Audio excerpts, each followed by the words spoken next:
En jetant un œil par la fenêtre de la blanchisserie à l'entrée de Créon, vous apercevrez Gwenaëlle Cordouan.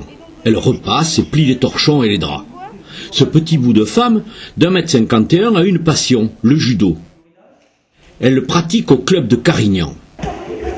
Au terme de 8 ans d'efforts et beaucoup de travail, elle vient d'entrer dans une élite sportive, celle des détentrices d'une ceinture noire.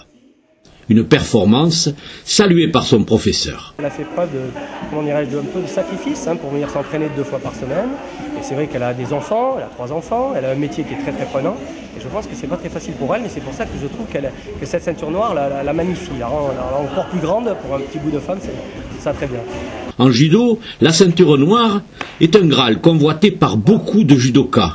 Elle sanctionne une pratique régulière, un niveau technique et une certaine efficacité.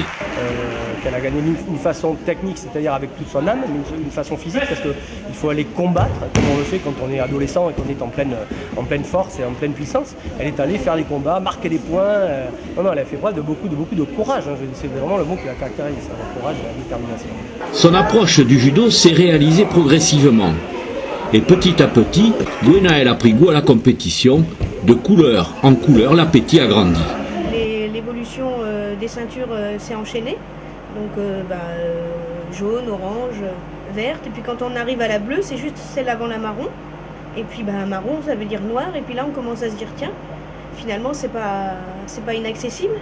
Sauf que jusqu'à la marron, c'est le prof qui donne son accord et qui fait passer les niveaux. Mais pour la noire, c'est autre chose. Après, il faut se mesurer avec d'autres. Donc là, c'est plus la même histoire. Mais du coup, on se prend au jeu, puis on se dit, finalement, je suis allée jusqu'à la marron, donc il faut que j'aille jusqu'à la noire. Puis on va faire les tournois, et puis ça marche. Des fois moins, et puis au fur et à mesure, voilà.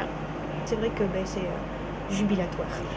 Alors, ceinture noire, c'est pas terminé après maintenant? Non, ceinture noire, c'est pas terminé. On peut remonter après, c'est 2e dan, 3e dan, et ainsi de suite. Donc on peut continuer, progresser encore dans la compétition, dans la technique. Non, c'est loin d'être terminé. Et ça vous tente? Oui, oui.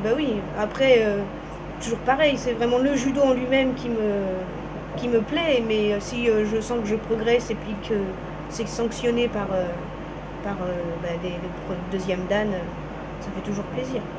Les sensations procurées par la pratique de ce sport sont nombreuses. Gwenaëlle en trouve une particulièrement agréable.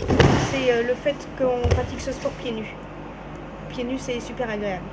On est sur un tatami, les pieds sont en contact avec le sol et voilà, ça fait aussi partie du... Voilà, et puis on s'en sert presque comme des mains, des fois. Donc c'est vraiment très agréable de faire un sport pieds nus. Bon allez, c'est facile, mais vous l'avez compris, pour Gwenaëlle, le judo c'est le pied.